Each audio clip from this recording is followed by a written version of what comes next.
Hey guys, I just had an opportunity to meet with a hero of mine, Rebekah. So we're providing some kit to her, one of the generous donations by David. He provided an ultrasound that Rebekah's going to use to great use here. And Rebekah has been on the boots on the ground providing high-level medical care for her team over the last 3 years since the full-scale invasion. And I asked her to identify 4 to 5 topics that she can give us the battlefield truth on how to take care of these injured troops that she's experiencing. Because again, I had 19 years in the military and in the USA. 13 years of that was as a medic. And we are trained in the manner, because we always assume we're going to have air. We're going to be able to get our patients off the X. And Rebekah has men currently on the ground that she can't evac, and she is literally talking basically medically trained troops and how to take care of them, how to keep their brothers alive in combat. So her experiences, the scenario she's going to share with us, we can learn from, because we're not always going to have air superiority, and our men are going to be sitting for long durations when we go to a peer-to-peer conflict. Rebekah, educate us. Okay, so one of the biggest things I want to address today is the type of injuries, because the type of injuries is going to affect all of your planning for care. And it's been a long time since I saw just a straight 545, a gunshot wound to the chest or something like that. The majority, and I would say 99% of the injuries I see now are diffuse. A lot of polytrauma, and this is because the mechanism of injury is different, the means of destruction is different, and a massive percentage of the injuries are from FPV drones and drones dropping munition warheads onto soldiers' positions. And so you can almost 100% guarantee that a soldier that comes in with, let's say, shrapnel in his arm, if there's an injury like this side, you're also going to need to check his chest. He might also have a pneumothorax. You also have massive limb destruction on a large scale, because it's not like a gunfight anymore. In the beginning of the war, I did see a lot of those like AK-74 engagements, but now the injuries are so complex. So that's one thing. I think if you're doing TCCC training and you're teaching troops how to take care of in the red zone and the yellow zone, I think it really needs to be solidified in people's head that don't just if you're gonna have a casualty simulation, don't just have him a gunshot wound in the leg, because in reality in this war he's gonna have a gunshot wound in his leg. It's going to be fragments all through his legs. He might have an amputation too on the other side. He might also have 100% he's going to have a TBI. He might also have an eye missing. It's not going to be a simple scenario. And so I think it's super important for military professionals who are training to have very complex polytrauma wounds on their simulated patients. Yeah. Further, when you're planning an evacuation, it's nothing like it used to be. And so to even get to the position, it can be incredibly hard. If there's a road in, it's usually mined. No, it's always mined. And continuously mined, right? So you're going to have to think about employing reconnaissance in terms of drones to go and look for mines. When you identify the mines, then you're going to have to call your sappers. You're going to try and remotely defuse those. You drop a grenade on them.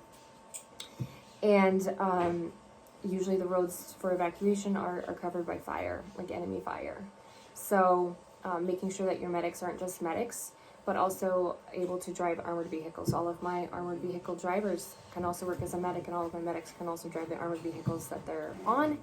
And the reason for that is because if one part of the crew dies, the other part can take over, and that has happened before.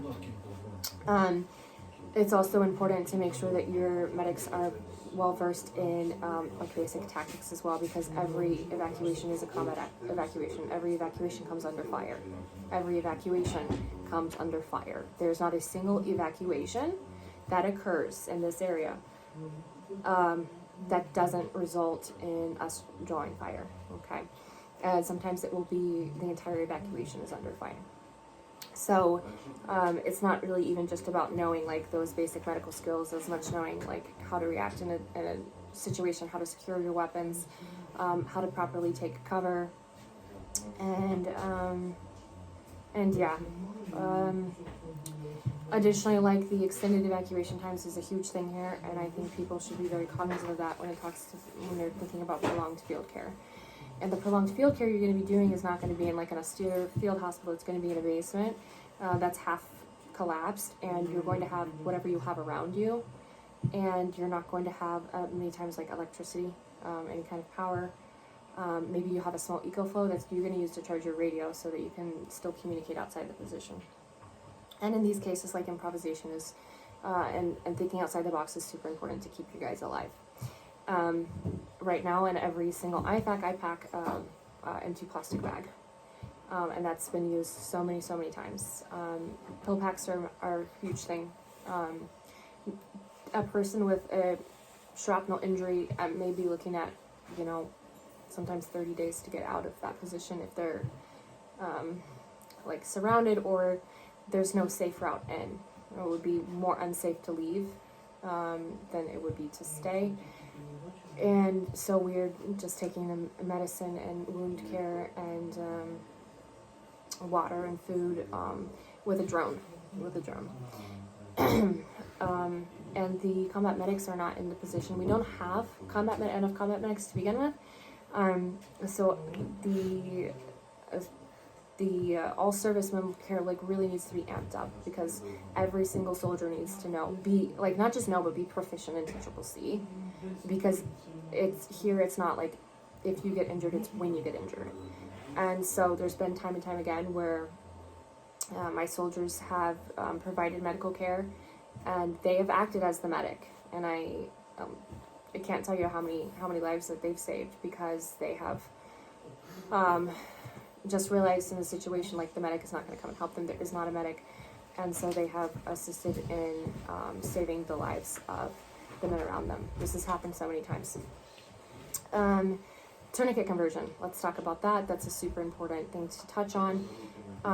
Learn it, please. Learn it. Be familiar with it. Be proficient in it, because with an extended evacuation time, like your nervousness or like inexperience, I wouldn't say even experience, but your shyness to intervene medically can result in your colleague and friend like losing a limb, when really the only thing that should have been done, like that needed to be done for them to continue to have the integrity of that limb, was for you just to make a wound packing and apply a pressure bandage.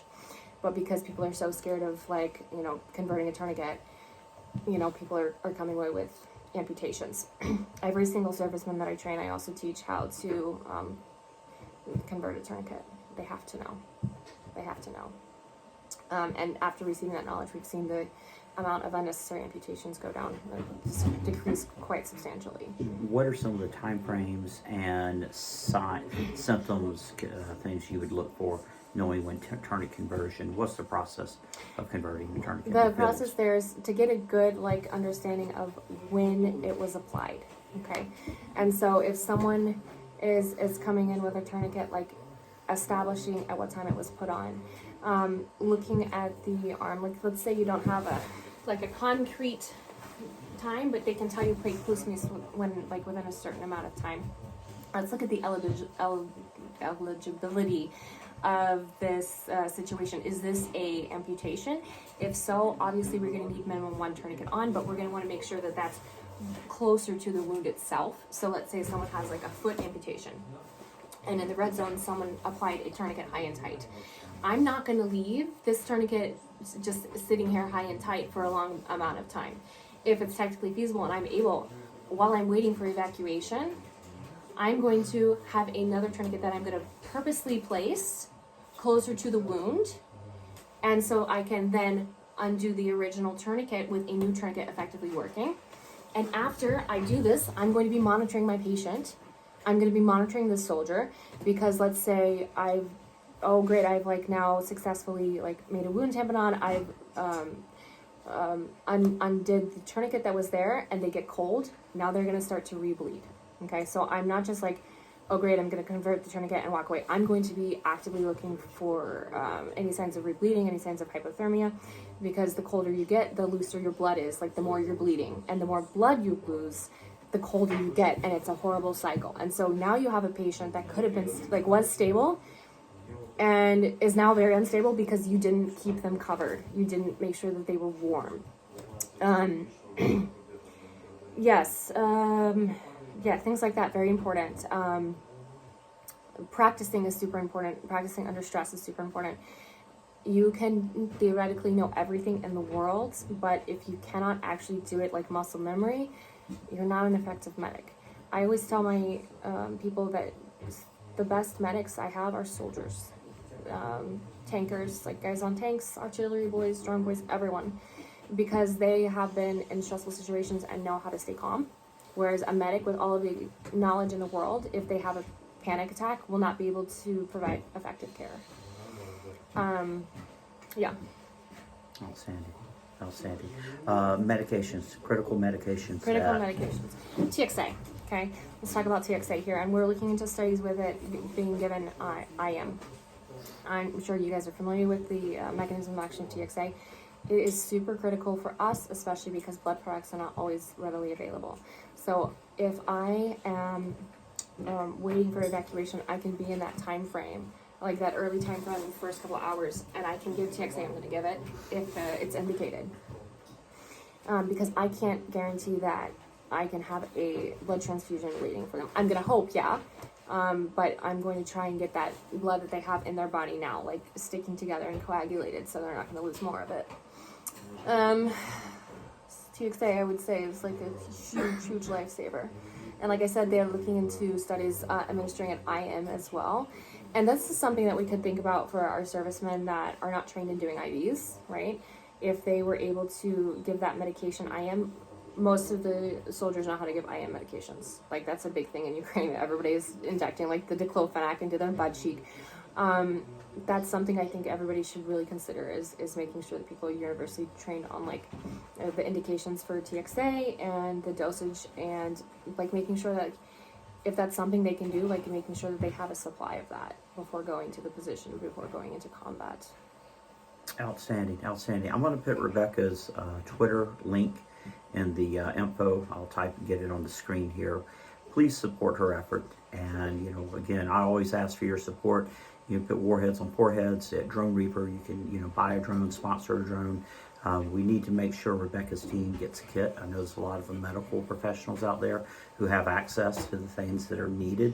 We can get it. You can contact directly to Rebekah through Twitter, and we'll get those supplies to the men and women who are defending, fighting for freedom for all of us. Rebekah, what are your thoughts? Anything you want to share before we wrap it up? I would say don't take the resources that you have for granted. Don't take the circumstances that you're in for granted, because as a nurse, I never imagined that I would be working in a medical point that was powered by a generator, and I'm literally trying to calculate how many wattages an oxygen concentrator can work with, and trying to conserve water, right, with no fresh water. Prepare yourself for austere environments, and I don't mean like austere, I mean actually austere environments, because if you're not prepared, people will die, because you thought like there's nobody that's going to come and miraculously show up with a helicopter to air vac you out, and so you need to be prepared for every worst possible scenario. I sometimes like almost fantasize about walking into like a Pixis closet or like a work closet back at the hospital that's just fully stocked with medical supplies. That's unfathomable to me, especially right now when so many of these items are used constantly, daily, and it's consumables, right? So a tourniquet, like let's say someone has a bilateral amputation and maybe requires 2 tourniquets even just on one limb, and then 2 tourniquets gone. What if he's missing an arm, like that's 3 tourniquets gone. And so these medical items are issued and used all the time and constantly needing to be reissued. But yeah, I think it would do U.S. service members do well for them to start looking into what a typical evacuation could look like, how long an evacuation could be, and what the injuries are looking like, and implement that into their training. Thank you. So guys, the reason I make these videos is my prayer is like my sons will be in the Marine Corps, one of them in 5 years. And I pray that we can adapt our medical care and our warfighting skills to what our men and women will be facing in our next theater that we go to at scale. And these lessons that Rebekah is learning, all military lessons are written in blood. And these lessons could be that we can learn from this theater, that we can apply these effective means quickly, and know that we're not always going to have air dominance. We're not always going to have the kit that we're used to in training. And we've got to think with what we have. And so I'm grateful for your time, Rebekah. Thank you. Please donate generously to Rebekah's cause, her team. I know I'm going to be getting her some drones. They're new to fiber. They've flown one fiber drone. They're doing some training. We're going to get them some kit, and that's going to be provided by Luke, one of my donors. And guys, you have one chance to be on the right side of history. And forget what governments choose to do. It is what you choose to do that makes a difference in this world. This is a righteous fight. These people just want to be free. They want to be independent, just like me and you. And they are literally fighting an adversary that's 20, 30 miles down the road. And this is their homes. And they go out and they keep Russia away. So they don't want to be a free people. So give generously. Rebekah, thank you for what you're doing here for the Ukrainian people during this season. And it's humbling to be working daily. I meet the best people in the world, and they're all amongst us. So thank you for your time today. And any closing thoughts, or young lady? Yeah. My mom has passed away. She passed away a couple years ago, but she was a big advocate and fan of telling metaphors and stories. And some people might say, well, what difference does it make to donate for a drone or for some medical supplies? It's just a drop in the bucket. And when talking about these kinds of situations and the need to help, my mom always referred to a story where there's a guy who's walking down a beach, and there's all of these stranded, I think it was Starfish. Yeah, stranded. And thousands of them all stranded, and then somebody said, well, why are you doing that? It doesn't matter. There's so many of them. And he picks up the starfish and he puts it back and he says it matters to this one. So think of it that way. What you're doing, how you're helping, it matters to me. It matters to my soldiers with me. It matters. So. Thank you guys. Super Thank you. Fi.